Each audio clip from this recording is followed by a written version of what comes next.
아프리카 속담 중에 빨리 가려고 하면 혼자서 가고 멀리 가려고 하면 함께 가라라고 하는 말이 있습니다.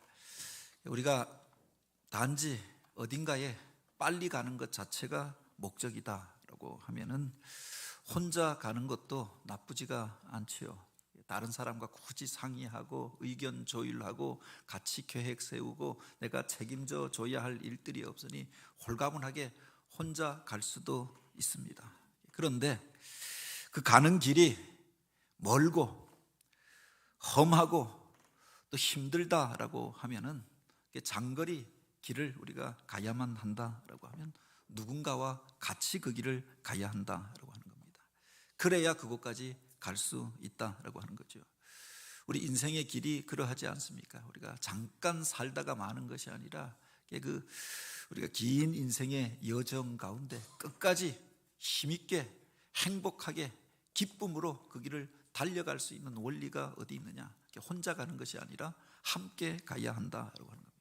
특별히 신앙의 길, 사명의 길이 그러하지 않습니까? 우리는 이 세상만이 전부가 아니라 영원한 나라에 대하여 이야기합니다. 우리에게 맡겨주신 사명이 있음에 대하여 고백하지 않습니까? 그 사명의 길을 걸어갈 때 혼자 가는 것들이 아니라 함께 가야 그 길을 끝까지 갈 수 있다라고 하는 겁니다. 인도의 성자로 알려져 있는 맨발의 전도자로 유명한 선다싱의 그 유명한 일화가 있습니다. 그가 어느 추운 날 눈보라가 몰아치는 때 친구와 함께 히말라야 험한 산을 넘게 되어졌던 것 아닙니까? 날은 점점 어두워지고 점점 그렇게 눈보라가 몰아치면서 날씨가 험하여지니 빨리 이 산을 넘어가야 한다라고 친구가 이야기합니다. 어두워지기 전에 그 산을 넘기 위하여 가는데 한 곳에 먼저 가던 한 사람이, 여행객이 그곳에서 쓰러져서 신음하고 있는 것을 보게 되어지죠. 그냥 두고 가면 죽을 수밖에 없는 사람이었고, 그래서 선다싱이 그를 깨워서 그를 부축하고 일으켜서 같이 가고자 하잖아요. 그 친구가 만류합니다. 그 사람 챙기다가 우리가 죽게 생겼다. 빨리 이 산을 넘어가야 한다. 어두워지기 전에 넘어가야 한다. 날이 더 험해지기 전에 가야 한다. 그래서 그 친구는 결국 선다싱을 버려두고 먼저 그 길을 재촉하여 가버렸다라고 하죠. 선다싱이 남아서 그 사람을 일으켜 업고, 그래서 그 험한 산을 눈보라가 치는 그곳을 어둑하여진 그 길을 넘게 되어졌던 거죠. 위험한 순간도 있었고 또 그 사람을 업고 가는 것이 힘들었지만 그를 업고 가다 보니까 몸에서 땀이 나고 눈보라가 몰아치는데 그의 체온이 자기를 지켜주어서 그가 견딜 수 있었음을 고백합니다. 그 체온으로 인하여서 기진맥진 쓰러졌던 그 사람이 바로 의식을 되찾고 이제 일어나서 걷게 되어지고 서로를 부축하면서 바로 그 산을 넘게 되어졌던 겁니다. 가다가 보니까 먼저 갔던 그 친구가, 빨리 가겠다고 갔던 그 친구가 바로 실족하여 넘어져서 누구도 돕는 이가 없으니 그곳에서 얼어 동사하여 죽은 모습들을 보게 되어졌음을 이야기하지요. 어쩌면 우리 인생에 대하여서 중요한 교훈이 담겨져 있는 그런 그 예화가 아닙니까?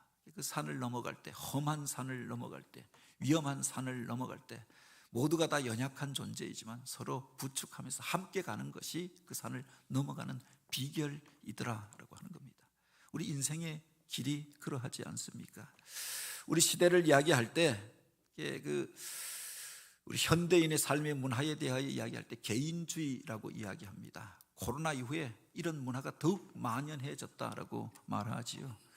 크리스찬의 삶에 대하여서도 이야기할 때 그 이전에 바로 플로팅 크리스찬이라고 하는 말이 나오게 되어졌습니다. 한 곳에 정착하지 못하고 뿌리 내리지 못하고 떠다니는 성도들이 많아졌다라고 이야기합니다. 여기에 더하여서 바로 몰라큘 라이프라고 해서 파편화되어지고 분자화되어진 삶에 대하여 이야기합니다. 함께 모이지 못하고 연합하지 못하고 함께하여 살아가지 못하는 현대인의 모습, 현대인의 삶의 양식에 대한 이름이 아닙니까? 그래서 나홀로 문화들을 이제 추구하게 되어졌다. 점점 기업들도 여기에 맞추게 되어졌던 것 아닙니까? 집을 지을 때도 혼자 살 수 있는 집들, 독신이 거할 수 있는 집들을 마련하는 겁니다. 혼밥 문화가 만연하여 지지요. 혼자서 무엇을 할 수 있는 그런 작은 소포장되어진 제품들을 만들어낸다라고 합니다. 밥을 먹고 사람들이 그렇게 함께하여서 어떤 문화생활을 하는 것도 다른 사람 의식하지 않고 혼자 살아가는 것들을 즐기게 되었다라고 합니다. 외로워하면서 점점 고독해하면서 파편화되어져서 바로 그 속에서 고독함을 그렇게 얻게 되어진 현대인들의 삶에 대한 표현이 아닙니까? 함께하기를 원하는데, 어울려서 살기를 원하는데 어울리는 방법을 배우지 못한 겁니다. 점점 홀로움 가운데서 고독하여져 가는 현대인의 모습들에 대하여서 말하고 있지 않습니까? 교회 안에서도 이런 모습들이 얼마나 많이 있느냐라고 하는 겁니다. 같이 모여서 기도하고 같이 모여서 교제하고 연합하여서 사역하고 이것을 불편하게 여기는 겁니다. 그냥 혼자 내가 온라인을 통해서 그냥 내가 듣고 싶은 말씀 듣는 것, 내가 편한 때 교회 어디에 소속되지 않고 어떤 일들 행하는 것, 이것을 편리하다라고 생각하는데 사실 그 속에 외로움과 고독함이 있는 것 아닙니까? 우리가 기억해야 할 것이 하나님 나라의 일들은 연합하여서 함께 가는 그 사역 가운데 공동체의 그 모습들 속에 담겨져 있음을 기억하시기 바랍니다. 사도 바울이 복음을 전할 때 사도행전에 하나님께서 사도들을 통하여 놀라운 일들을 행하셨던 과정을 보면 저들이 연합하여서 그 일을 행하였던 것들을 보게 되지요. 사도행전 12장부터 사도 바울의 사역이 등장합니다. 그러니까 예수를 만난 이후, 예수를 만난 사건은 단독자로서 주님을 만나고 영접하는 일이었습니다. 그런데 그 이후에 그가 제1차, 제2차, 제3차 전도 여행을 다니면서 바로 믿음의 동력자들과 함께 하였음을 보게 됩니다. 그 속에 수많은 환난과 고난과 또 예기치 못한 일들을 겪게 되어졌던 것 아닙니까? 강의 위험과 강도의 위험과 바다의 위험과 또한 이방인들의 위험을 당하게 되어집니다. 유대인들의 고발을 당하여서 재판을 받고 감옥에 마치고 곤장을 맞고 돌매를 맞는 일들이 한두 번이 아니었지요.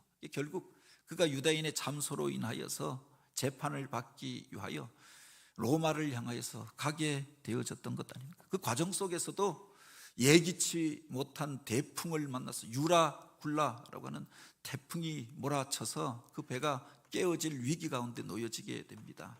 난파되어져서 표류하다가 그래서 그가 멜리데라고 하는 섬에 이르게 되어지고 상륙하여 살게 되어졌던 것 아닙니까?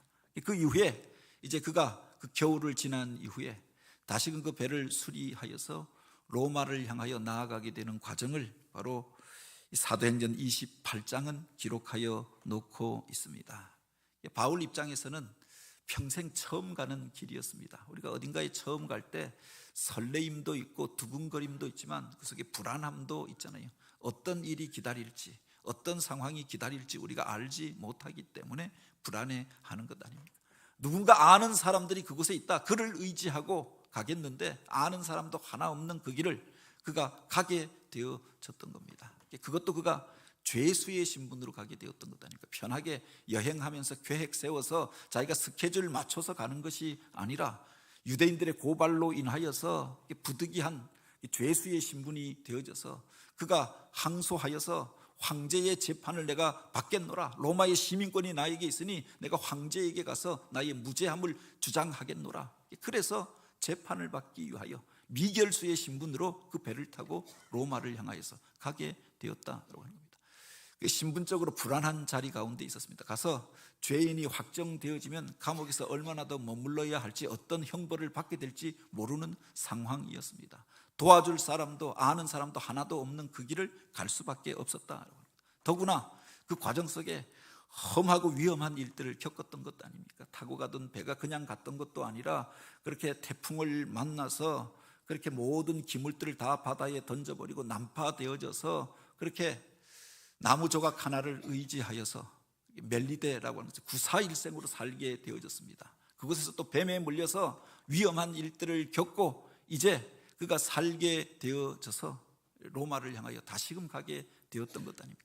위험한 일들을 겪고 험난한 고난을 겪고 이제 지치고 약하여진 모습 그대로 로마를 향하여 가게 되어졌다고 하는 겁니다.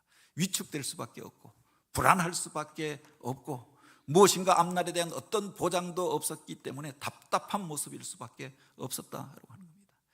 새로운 것을 향하여서 우리가 갈 때 돈을 넉넉하게 가지고 간다, 내가 이미 갔던 길을 간다라고, 내가 아는 사람이 친한 사람이 있는 그 길을 간다라고 하면 담대함으로 갈 수가 있었겠지요. 불안할 수밖에 없는 여행이었다라고 하는 겁니다.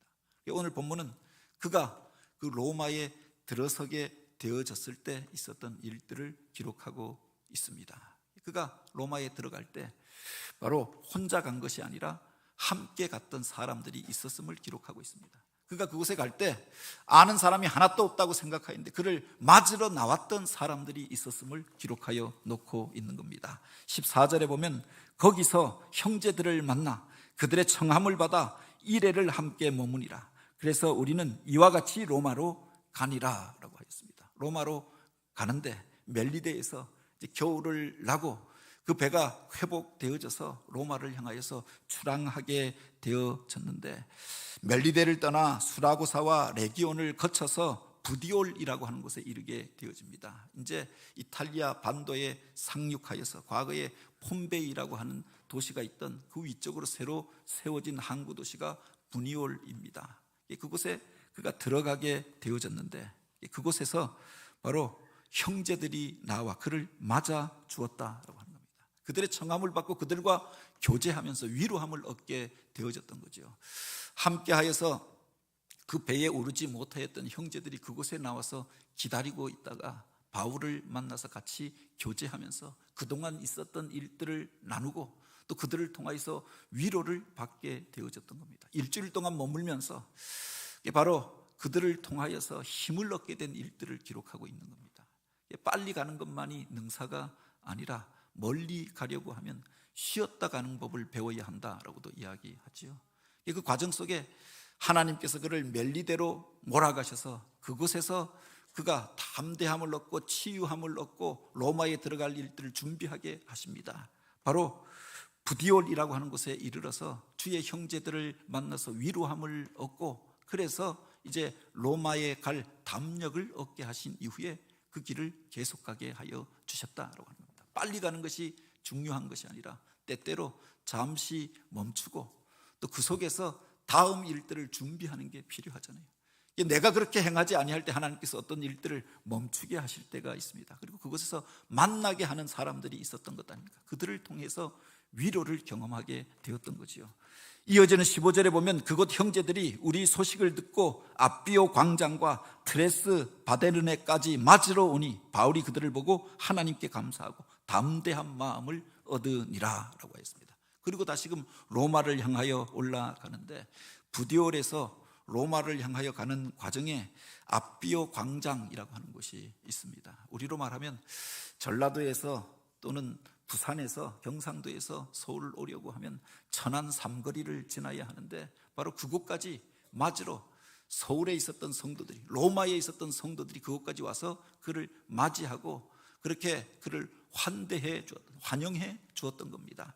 그곳을 지나서 바로 그 트레이스 타바르네라고 하는 곳에 이르게 되는데 과거의 성경 보면 삼관 한자로 번역하여서 세 개의 여관이 있던 곳이라고 하는 의미로 해석되어져 있습니다. 그것이 공식 지명이 되어졌는데 이제 로마에 가기 전에 여행객들이 잠시 머물던 숙소가 그곳에 있었던 것 같습니다. 그곳에 머물게 되어졌는데 또 로마의 성도들이, 다른 성도들이 나와서 그를 맞이하고 격려하여 주었다고 하는 겁니다. 저들을 통하여서 하나님께 감사하고 담대한 마음을 얻게 되어졌음을 기록하고 있는 거죠. 그냥 로마까지 갔던 것이 아니라 가는 과정 속에 하나님께서 과거에 흩어졌던 형제들을 만나게 하여 주십니다. 그들을 통해서 위로를 얻게 하여 주십니다. 그것을 향하여 나아갈 때 바로 그 기점마다 머무는 곳마다 성도들이 나와서 그를 맞이해 주었다고 합니다. 이탈리아라고 하는 곳에 처음 갔습니다. 로마라고 하는 곳에 처음 가는 길이었습니다. 근데 그곳에 있었던 먼저 믿는 성도들이 예루살렘에 왔다가 예수를 알게 되어졌는지, 먼저 다른 이들을 통하여서 복음을 듣게 되어졌는지, 로마에도 예수 믿는 사람들이 있었는데 바울이 로마에 압송되어져 온다라고 하는 이야기를 듣고 그를 맞으러 나왔던 거죠.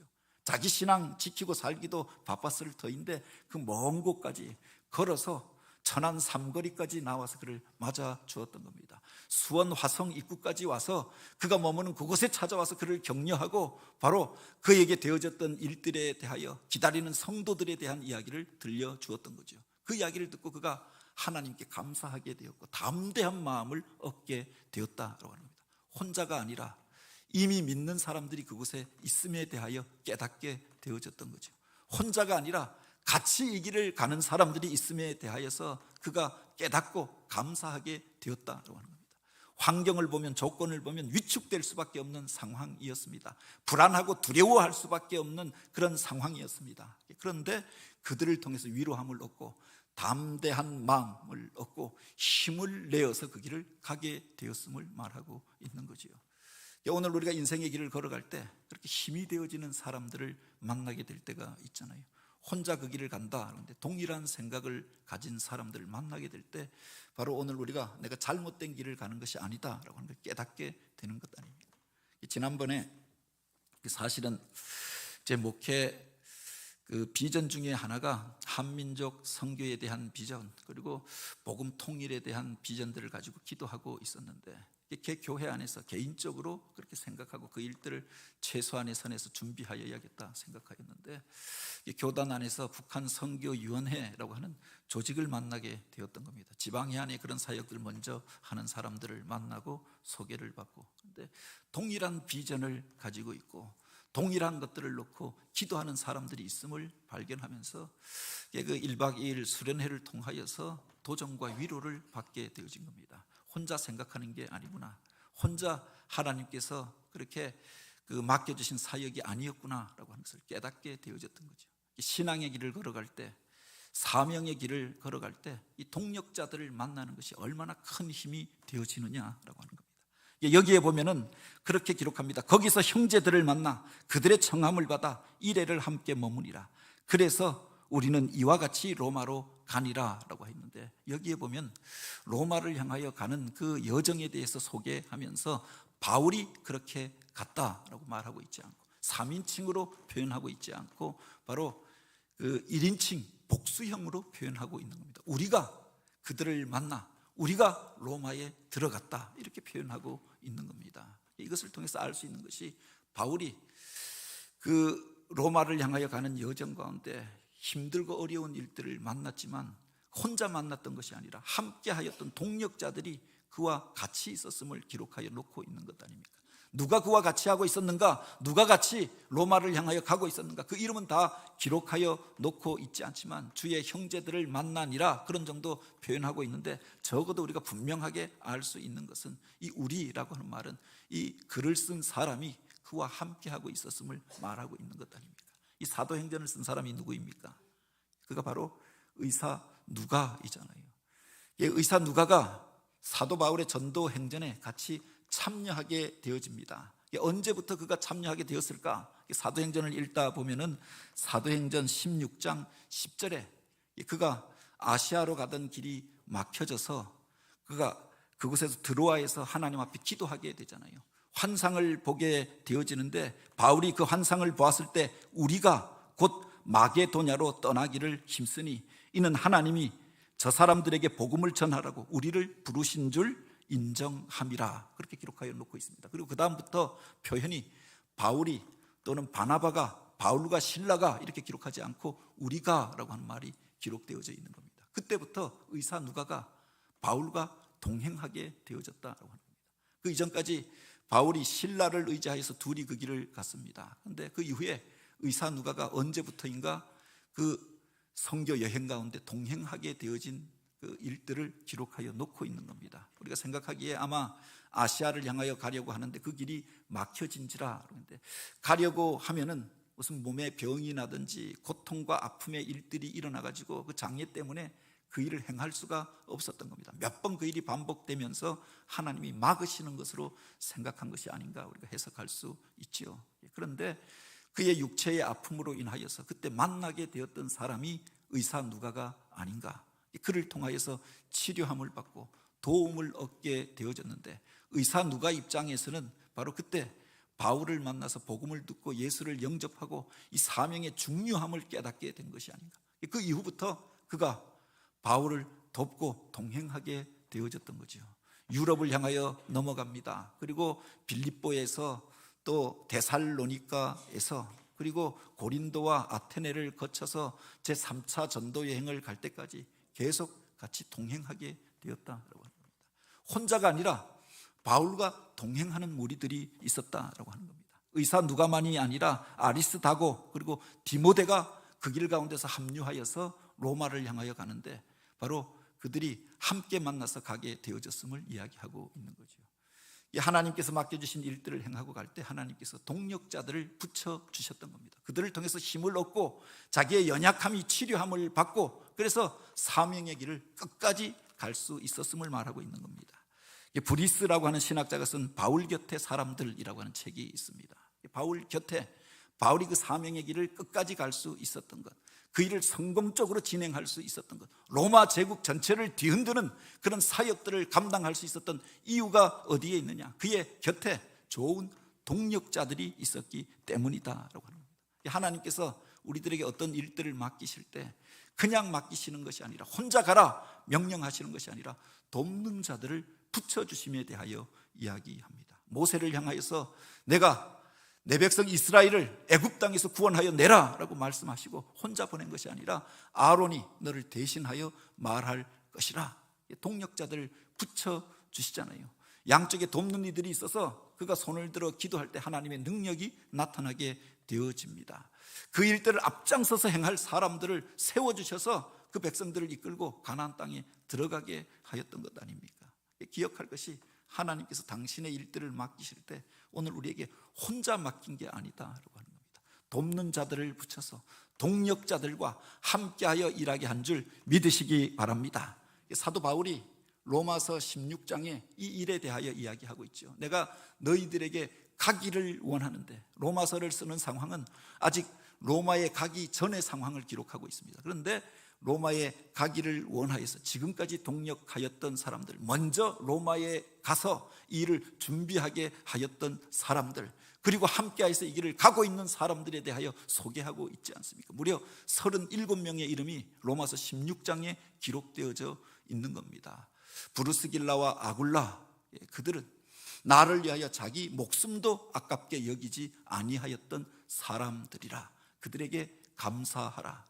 바로 그는 나의 어머니라. 영적인 어머니요, 기도의 어머니였음을 이야기하면서 바로 그들에 대하여서 자기를 도왔던 사람들, 동력하였던 사람들 한 명 한 명 소개하여 놓고 있는 겁니다. 먼저 브루스길라, 아굴라가 가서 그들을 만나고 이제 바울이 이곳을 향하여 오게 되어짐에 대하여 말하게 하였던 거죠. 먼저 그곳에 가서 주의 일을 준비하였던 사람들이 있었다. 함께하여 그 길을 가던 사람들이 있었던 겁니다. 주님께서 우리에게 사명을 맡기시고 주님의 일들을 행하게 하실 때 동력자들을 붙여서 그 일들을 이루게 하시는 줄 믿으시기 바랍니다. 우리 옆에 분들 바라보시면서 한번 인사하시기 바랍니다. 당신 때문에 제가 삽니다. 당신이 있어서 이 길을 끝까지 갈 수 있습니다. 오늘 우리가 그렇게 살아오지 않았습니까? 신앙생활 할 때 혼자서 기도한다라고 하면 외롭잖아요. 그런데 새벽에 와서 그 추운 날 기도하러 왔는데 그곳에 같이 기도하는 사람들이 있는 겁니다. 혼자 찬양하라라고 하면 내가 음이 틀릴까 봐 불안한데 옆에 같이 하여서 찬양하니까 옆 사람 의지하고 노래 부르는 겁니다. 그 속에 더 잘하는 사람이 있어서 그 사람 따라서 노래 부르는 겁니다. 주방에서 일하라, 혼자서 일하려고 하니까 부담스러운데 같이 하여서 내가 같이 하여 줄 테니 우리 같이 해보자 라고 하는 말하는 사람이 있어서 그 일을 행할 수가 있었던 것 아닙니까? 이런 좋은 동력자들을 통하여서 하나님께서 함께 하여서 일하는 법을 우리에게 가르쳐 주셨음을 기억하시기 바랍니다. 뿐만 아니라 여기에 보면 그들에게 붙여준 사람들이 기다리고 있었다라고 합니다. 이제 바울이 로마에 이르게 되어졌을 때 가장 먼저 만나게 되었던 이들을 기록하여 놓고 있습니다. 16절에 보면 바울에게는 자기를 지키는 한 군인과 함께 따로 있게 허락하더라. 믿음의 동력자들과 함께 이제 담대함을 얻고 힘을 내어서 로마를 향하여 들어갔습니다. 그런데 그에게 어떤 특혜가 베풀어지지요. 어쩌면은 그곳에 영향력을 가진 사람들이 그가 얼마나 좋은 사람이고 악한 죄인이 아님에 대하여 변호하는 일들이 먼저 있었을 것이다 라고 생각할 수 있습니다. 그래서 일반적인 특혜가 아닌데 보통 미결수들은 구치소에 머물면서 최종 재판이 있을 때까지 그곳에 머물게 되어져 있었던 거죠. 로마군 병영 안에 있는 감옥 안에서 머물러서 마지막 재판까지 받게 되어져 있었던 겁니다. 그런데 그 재판을 받기 전에 그가 이제 병영 밖에다가 사가를 얻어서 개인 집을 얻어서 그곳에 머물도록 허락해 주었던 겁니다. 로마군 병사 하나를 붙여서 그를 지키게 하고 그리고 바로 그로 이 재판이 끝나는 날까지 기다리게 하였던 거지요.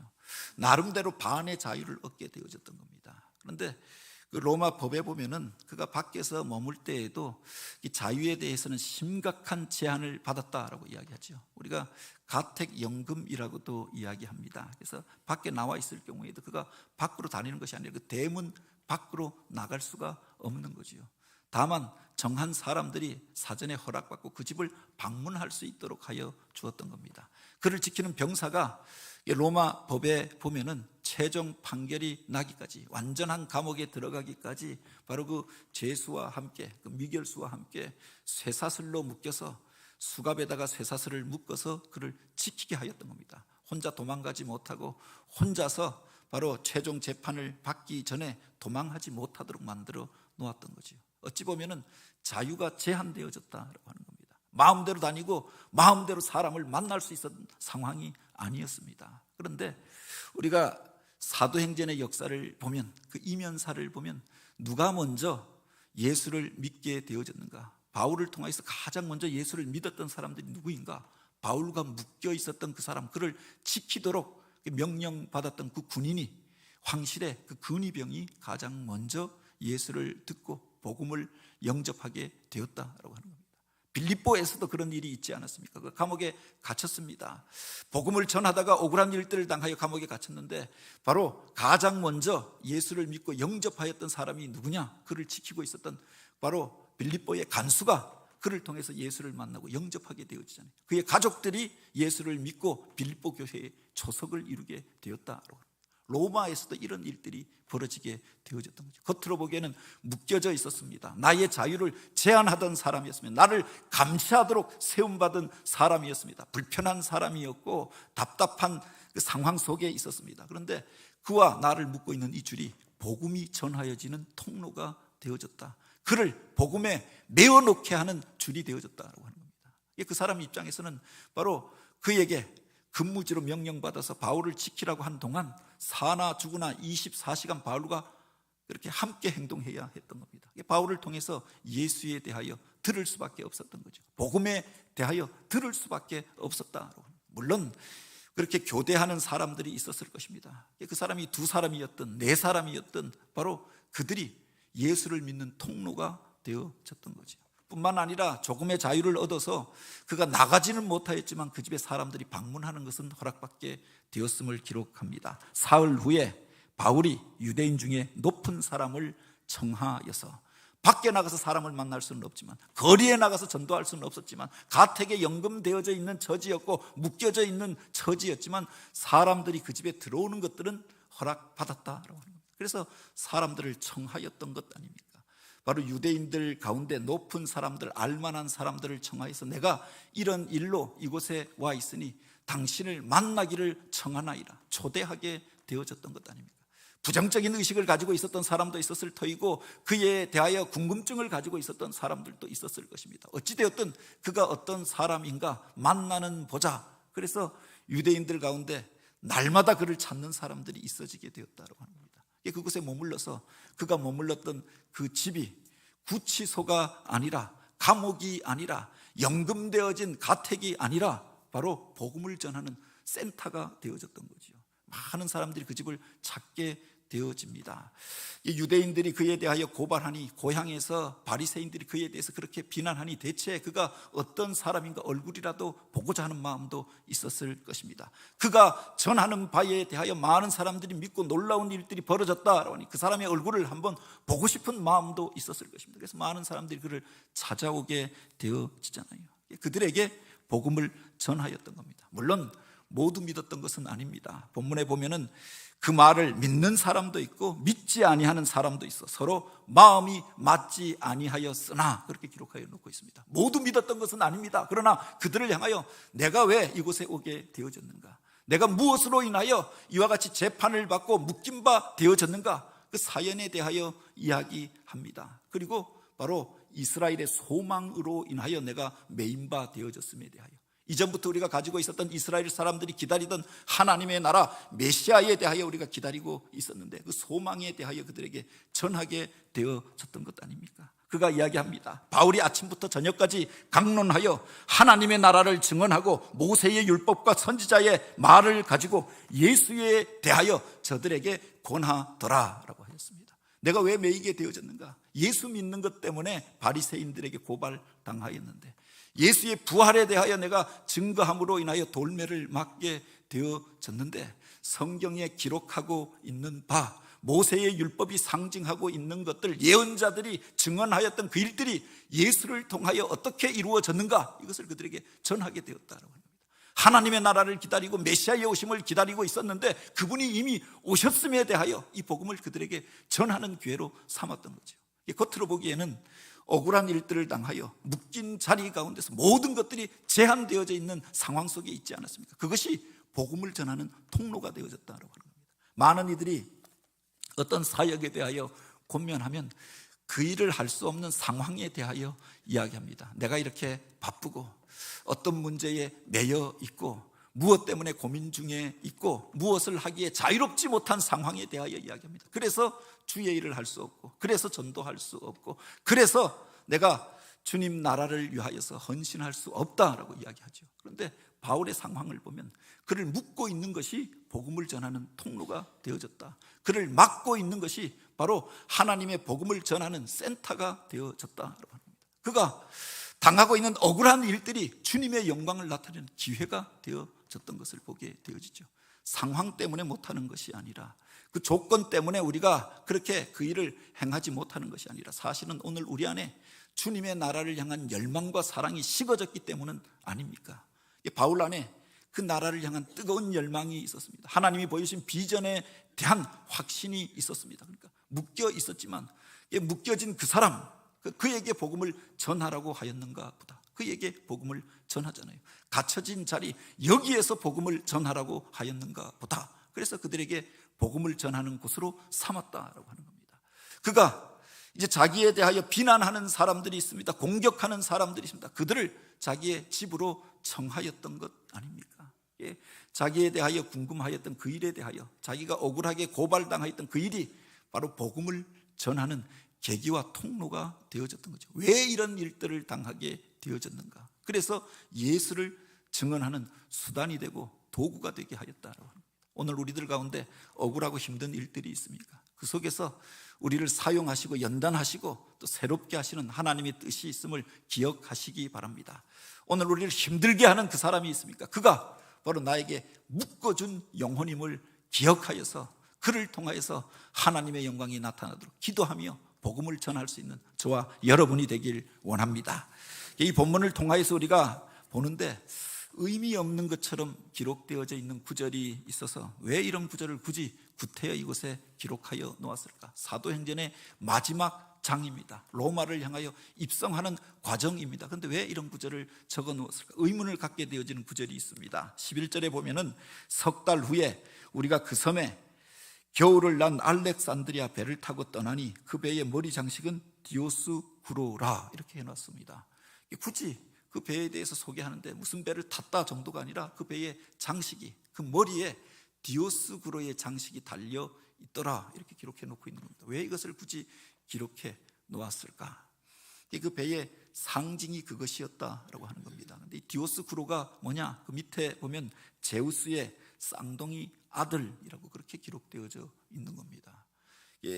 제우스의 아들 가운데 쌍둥이로 태어나서 서로가 연합하여서 어떤 일들을 행하던 이들이 있었는데, 그들을 가리켜 디오스 쿠로아라고 불렀는데, 바다를 다스리는, 바다의 풍랑을 다스리는 신으로 그렇게 알려져 있었던 겁니다. 그래서 항해자들이 배에다가 그 상징을 붙이고 다녔는데, 바로 저가 풍랑을 막아주고 저가 이 항해를 이끌어 줄 것이다 믿었던 것이요. 그런데 그런 상징을 단 배에 바울이 탔던 겁니다. 예수를 전하는 사람이, 복음을 전하는 사람이, 전도자가 그 배에 탔다라고 하는 겁니다. 아이러니한 상황이 아닙니까? 바로 이방 신앙을 가진 사람들, 그를 의지하고 엉뚱한 신을 섬기던 그 사람들, 그래서 그 상징을 다뤄놓은 그곳에 예수 믿는 사람이 타서 이제 복음을 싣고 로마의 중심부를 향하여 나아가게 된 상황을 기록하여 놓고 있죠. 이율배반적이고 아이러니한 상황을 표현한 것이 아닌가, 그렇게 해석할 수도 있습니다. 그런데 또 한 가지 의미심장하게 보는 것이 바로 이 배가 안전한 것, 그것에 연합하여서 함께하는 힘이 있었으니 그 배가 안전할 것이다 라고 생각하였는데, 그 배에 우리들이 타고 갔다라고 합니다. 바울 혼자 타고 간 것이 아니라 복음 안에서 연합된 사람들이 같이 그 배를 타고 갔음을 이야기하고 있는 겁니다. 앞에서 빨리 가려고 하면 혼자 가고 멀리 가려고 하면 함께 가라라고 하는 속담을 소개했습니다. 그런데 그런 책이 있습니다. 김병완이라고 하는 분이 위기의 시대 경영의 전설들에게 묻는다라고 하는 그 책을 썼는데, 위기의 시대 가운데 이 땅에서 기업을 세우고 그 속에서 쓰임받았던 위대한 기업을 세웠던 사람들의 경영 철학을 소개한 그런 책입니다. 그런데 여기 제1장에 소개하고 있는 사람이 누구냐? LG 그룹을 만든 구인회 그 창업주를 소개해 놓고 있는 겁니다. 이 사람의 바로 경영 철학이 바로 이것이었던 겁니다. 빨리 가려고 하면 혼자 가고 멀리 가려고 하면 함께 가라. 그래서 함께 가야 한다라고 그 사람이 강조하였던 거죠. 인재 경영의 소중함에 대하여 이야기하였습니다. 사람들과 함께 하는 것, 이게 결국은 우리 기업이 영원히 살고 쓰임받는 비결이다, 이것을 가르쳤던 거죠. 그래서 그들이 사옥을 세우는데, 우리가 여의도에 가면 트윈타워라고 하는 게 있지 않습니까? 쌍둥이 빌딩이라고 하는 것이 있죠. 이게 바로 LG그룹의 상징이 되어졌던 겁니다. 지난번에 29년 만에 LG 트윈스가 코리안 시리즈 우승을 하였습니다. 그들의 상징이 뭐냐? 쌍둥이인 겁니다. 왜 쌍둥이인가? 빌딩이 쌍둥이이기 때문도 있지만 그들의 창업 정신이 여기에 녹아 있다. 함께 가는 것, 함께 하여서 일하는 것, 이게 바로 그 인화에 초점이 있었다라고 하는 겁니다. 사실은 LG그룹이 만들어진 배경도 그렇다라고 하죠. 구시 집안과 허시 집안이 만나서 연합하여서 바로 이 기업을 만들게 되어졌던 겁니다. 오늘 우리가 바로 이 화평의 언약을 깨뜨리지 말자, 지금까지 몇 대가 이어지면서도 이것을 깨뜨리지 않았다라고 합니다. 여러 형제들이 우리가 하나가 되어져야 바로 그렇게 이 나라를 선도하는 기업이 될 수 있다, 그 정신을 지켜왔다라고 이야기하죠. 그런데 유일하게 프로야구단을 만들었는데 프로야구단이 우승을 못하는 겁니다. 그런데 이 LG 트윈스의 중요한 특징 중에 하나가 유명한 선수들은 많은데, 스타급 선수들은 많은데 하나가 되지 못하는 겁니다. 그래서 29년 동안 우승을 못하였는데, 올해에는 유명한 투수가 없습니다. 최고의 에이스였던 미국 투수가 이제 코리안 시리즈를 앞두고 허리가 아프다고, 내가 더 이상 던질 수 없다고 미국으로 가버렸습니다. 에이스가 없고, 이 중요한 기회라고 생각했는데 중요한 사람들이 부진에 빠져버린 겁니다. 그런데 바로 이때 우승하게 되어졌던 겁니다. 에이스들이 살아있을 때, 유명한 사람들이 있을 때, 돈 많이 받는 사람들이 있을 때 우승 못하였는데 바로 이해 우승하게 되어졌던 거죠. 연합하여서 그들이 하나가 될 때 우승하게 되었던 겁니다. 그 속에 연합의 능력과 힘이 있음을 또한 보게 되어지지요. 기묘하게 그 상징이 쌍둥이더라라고 하는 겁니다. 연합하여서 저들이 로마를 향하여 나아갑니다. 연약한 이들이 죄수의 신분으로 불리한 조건 가운데서 바로 이 험악한 항해를 뚫고 로마를 향하여 나아가게 되었습니다. 그런데 그들이 연합하여서 나아갈 때 저들을 통하여서 거대한 로마 제국이 변화되어지고 그 땅에 복음이 심겨지고 제국이 변화되어지는 사건이 나타나게 된 줄 믿으시기 바랍니다. 오늘 우리가 하나가 될 수 있다고 하면 연합할 수 있다고 하면, 우리의 영성으로 우리가 하나가 될 수 있다라고 하면 우리들을 통해서 하나님께서 새 일을 행하실 줄 믿으시기 바랍니다. 멀리 가려고 하면, 그 길을 끝까지 가려고 하면 함께 가는 법을 우리가 배우게 되기를 원합니다. 연합하여서 주님의 일들을 이루어가는 교회가 되어지길 주님의 이름으로 축복합니다.